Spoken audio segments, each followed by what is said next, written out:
स्वागत है आप सभी अंगनवाड़ी का फिर से एक नई वीडियो में। आज हम लोग देखने वाले हैं कि बिहार में जब नई सरकार आ चुकी है, जैसे कि आप लोगों को पता होगा कि पिछले ही कुछ दिनों में हमारे बिहार में नई सरकार का गठन हुआ है। जैसे कि अब हम लोग का जेडीयू और बीजेपी मिलकर दो नई सरकार बनाए गए हैं बिहार में। तो इस नई सरकार के बाद हम लोग का अब मंत्रिमंडल का गठन हुआ है। अब नए मंत्री गठन का यहाँ यानी कि हमारे बिहार में जितने भी मंत्रिमंडल सभी का नया गठन हुआ किया गया है। तो हम लोग को ये जरूरी पड़ जाता है कि हम लोग जैसे कि आंगनबाड़ी कार्यकर्ता किस विभाग से आती है और जो विभाग से आती है उसके कौन विधायक बने हैं, ये जानना आप सभी के लिए बेहद जरूरी है।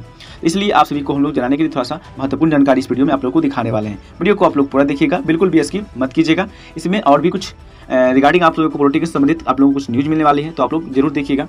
सबसे पहले बता दें, ये देखिए आपको किस पार्टी को कितने विभाग दिए गए हैं ये आप लोग जान लीजिए। देखिए यहाँ पर बता दिया गया है साफ तौर से कि अभी बिहार में नए मंत्री जो बने हैं, यानी कि बीजेपी और जेडीयू का जो नए गठन किए गए हैं। पहले हम लोग का आरजेडी था, तो उसमें जो नए मंत्री थे सभी मंत्री का यहाँ पर चेंज कर दिया गया है। अब यहाँ पर देखिए जेडीयू को 19 मंत्री दिए गए हैं, यानी कि जेडीयू मतलब नीतीश कुमार को 19 मंत्री दिए गए हैं। उसके बाद हम लोग का देखें हम यानी कि आपके जीतन राम मांझी जो पार्टी है उनको 2 मंत्रिमंडल यहाँ पर दिए गए हैं। दूसरे है बीजेपी को यहाँ पर सबसे ज़्यादा यानी कि 23 मंत्रिमंडल के गठन दिए गए हैं, यानी कि 23 मंत्री दिए गए हैं। लेकिन आप लोगों को बता दें पावरफुल मंत्री आपके नीतीश कुमार ही रख लिए गए हैं। आपको देख के आगे मिलेगा कि कौन से पावरफुल के बात हम लोग कर रहे हैं इस वीडियो में। और एक जो है निर्दलीय यानी कि सुमित कुमार सिंह को यहाँ पर दिए गए हैं। तो यानी कि एक सुमित कुमार को दिया गया है और 2 हमको और जेडीयू को 19 और बीजेपी को 23 मंत्री दिए गए हैं। चलिए अब हम लोग देखते हैं किनको किनको क्या मिला है। तो चलिए फटाफट हम लोग देखते हैं। सबसे पहले आप लोगों को पता है नीतीश कुमार, यानी कि आपके सीएम तो बिहार में चेंज नहीं हुए, यानी कि सीएम तो आपका नीतीश कुमार ही रहेगा। यहाँ पर देखिए सीएम नीतीश कुमार दिया गया है। इनको कौन कौन से दिया गया है? इनको समान प्रशासन, गृह मंत्री, हम सभी सचिवालय, निगरानी, निर्वाचन एवं ऐसे सभी कार्य जो कि गठित आवंटित नहीं किए गए हैं वो नीतीश कुमार के साथ रहेंगे। तो देखिए ये आपको होना चाहिए। देखिए इसमें जो महत्वपूर्ण है समान प्रशासन विभाग, ये आप नीतीश कुमार ले चुके हैं। गृह मंत्री ये भी नीतीश कुमार ले चुके हैं। निगरानी एवं निर्वाचन विभाग भी ये ले चुके हैं। तो ये जो कि हम लोग का महत्वपूर्ण विभाग हो जाता है वो नीतीश कुमार ले चुके हैं। तो इसमें आप लोगों का अब देख सकते हैं यहाँ पर नीतीश कुमार के कार्यकाल के बारे में बताया गया है। ये 9वीं बार बिहार के सीएम बने हैं।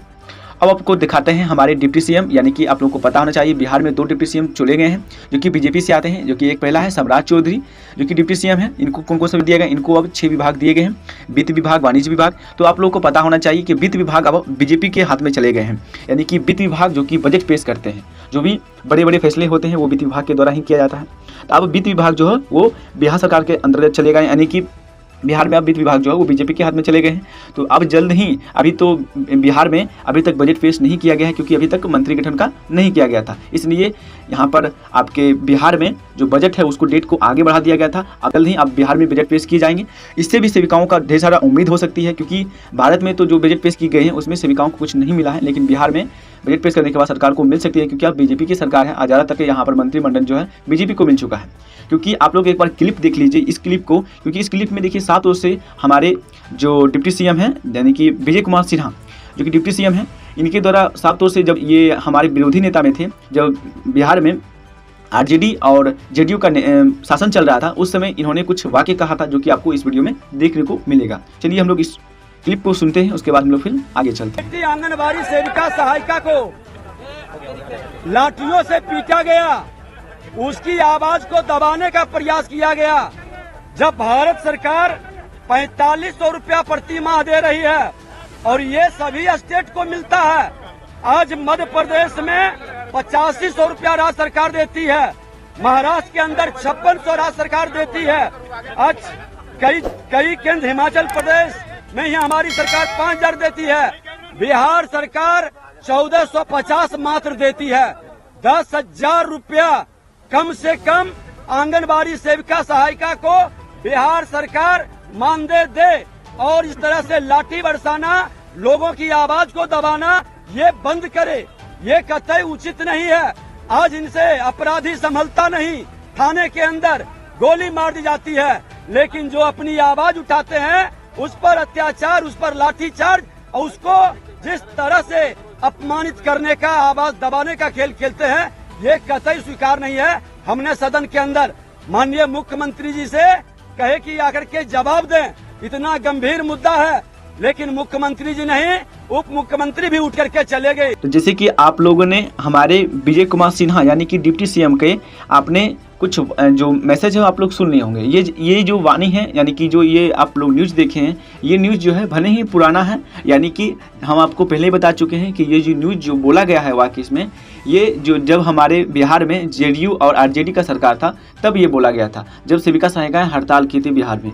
उस वाक्य का ये हम लोग अर्थ समझा रहे हैं आप सभी को, क्योंकि उस समय हमारे बिहार में बीजेपी का सरकार नहीं था, हमारे विपक्षी थे, विपक्षी के द्वारा इस बयान को दिया गया था। तो उसी को हम लोग अभी यहाँ पर बोलना चाह रहे हैं कि देखिए, जब बिहार में बीजेपी की सरकार नहीं था तो बीजेपी इस प्रकार से वाक्य बोल रहे थे कि आंगनबाड़ी कार्यकर्ताओं को 10,000 वेतन मिलना चाहिए।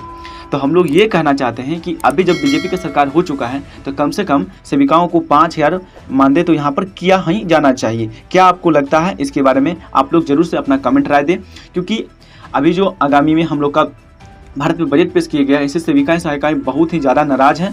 नाराज की बहुत बड़ी बात है, क्योंकि भारत में बहुत बड़े बजट पेश किए गए हैं, यानी कि हमारे माननीय प्रधानमंत्री श्री नरेंद्र मोदी जी का ये आखिरी बजट था। इसमें सेविका सहायिकाओं को बड़ी आशाएं लगी हुई थी, लेकिन इसे निराशा मिली है सेविकाओं को। अभी हम लोग बिहार की बात करें तो बिहार में फिर बजट पेश होने वाली है, आगे क्या होगा इसका कोई भी तात्पर्य नहीं है, लेकिन फिलहाल आप सभी को हम हमारे अवसर से बताएं तो उम्मीद बहुत ही कम है। चलिए हम लोग बात करते हैं बिहार की सरकार किनको विभाग मिला है। तो इनको भी, यानी कि विजय कुमार सिन्हा जी को, डिप्टी सीएम जो है, इनको भी 6 विभाग मिल गए हैं। चलिए आप लोग आगे चलते हैं। विजेंद्र प्रसाद यादव मंत्री हैं, जो कि इनको भी यहाँ पर विभाग दिए गए हैं। इनको भी देखिए ऊर्जा एवं योजना विकास मंत्रालय इनको भी दिया गया है। चलिए अब सीधे तौर से हम लोग चलते हैं अपने समाज कल्याण विभाग की ओर, यानी कि आप लोग देख सकते हैं विजय कुमार चौधरी जो कि इनको मिला है शिक्षा विभाग और अन्य विभाग इनको दिए गए हैं। चलिए अब हम लोग का जो सबर था वो खत्म हो चुका है। अब हम लोग का जो श्रवण कुमार मंत्री हैं, यही हमारे समाज कल्याण विभाग के मंत्री बने हैं, यानी कि अगर हम लोग बोलें तो आंगनबाड़ी कार्यकर्ताओं के मंत्री अब यही हैं, यानी कि समाज कल्याण विभाग के मंत्री। तो इनके द्वारा अब क्या निर्णय होता है, अब इनके थोड़ा सा पॉलिटिकल के बारे में थोड़ा जानकारी प्राप्त कर लेते हैं, क्योंकि इसकी जानकारी हमें पास होना बहुत ही ज़रूरी है, क्योंकि अब हमारे ये मंत्री हैं। देख सकते हैं आप लोग, इनको दिया गया है ग्रामीण विकास, समाज कल्याण एवं खाद्य एवं उपभोक्ता संचालन मंत्री दिया गया है। इसमें आप लोग देख सकते हैं कि समाज कल्याण इनको दे दिया गया है। समाज कल्याण के अंतर्गत आंगनबाड़ी सेविकाएं आती हैं और भी अन्य विभाग आती है, लेकिन समाज कल्याण का आप लोग बता दें तो आपकी आंगनबाड़ी आती है। तो इसके बता दें, इनकी थोड़ा सा हम पॉलिटिकल की चर्चा करें। इनका उम्र अभी 61 वर्ष है और ये शिक्षा कहाँ तक है तो इंटर पास है, और परिवार पत्नी इनके हैं और 3 बच्चे हैं। पॉलिटिकल करियर की बात करें तो ये लगातार 6 बार विधायक हैं, जो कि नालंदा से 1955 में जीत रहे हैं। नालंदा से ये 1955 से ही जीत रहे हैं। अभी लगातार 6 बार विधायक बन चुके हैं। ये 5 बार ये मंत्री रह चुके हैं।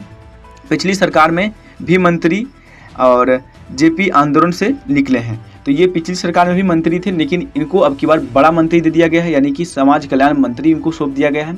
अब आगे की जो रणनीति है आंगनबाड़ी कर्ताओं को क्या होनी चाहिए, और इनके अब इन पर डिपेंड करता है। तो आशा करता हूँ कि आप सभी को इस वीडियो के माध्यम से बहुत सारे समझ आए गए होंगे, और बहुत सारी न्यूज़ जैसे कि आप लोग देख लीजिए, ये डॉक्टर प्रेम कुमार, इनको भी दिया गया है मंत्रिमंडल। आप लोग जानकारी रखना चाहते हैं पॉलिटिकल का तो आप लोग देख सकते हैं। और भी हमारे सुमित कुमार सिंह जो कि निर्दलीय से जीते हुए हैं, इनको भी एक मंत्रिमंडल दिया गया है, जिसके विज्ञान प्रौद्योगिकी एवं तकनीकी शिक्षा इनको दिया गया है। तो इनको भी एक दिए गए हैं, जो कि यहाँ पर विधायक बने हैं बिहार की सरकार के अंतर्गत में। संतोष कुमार सुमन जो कि हम पार्टी से आते हैं, इनको भी 2 विभाग दिए गए हैं और अन्य विभाग सभी को दिए गए हैं। तो इस प्रकार से माने तो अब बिहार में इन सभी का शासन चलेगा, और आगे की जो रणनीति है अब क्या तय होगी इसके बारे में आप लोग कमेंट कर सकते हैं। आगे आपको क्या लगता है कि अब जो बिहार में बजट पेश होने वाली है, इसमें सेविका सहायिकाओं का क्या मानदेय वृद्धि होने वाला है या नहीं होने वाला है, इसकी कमेंट राय आप लोग जरूर दें। फिलहाल इस वीडियो में इतना ही, मिलते हैं फिर एक नई वीडियो के साथ। तब तक के लिए जय हिंद, जय भारत।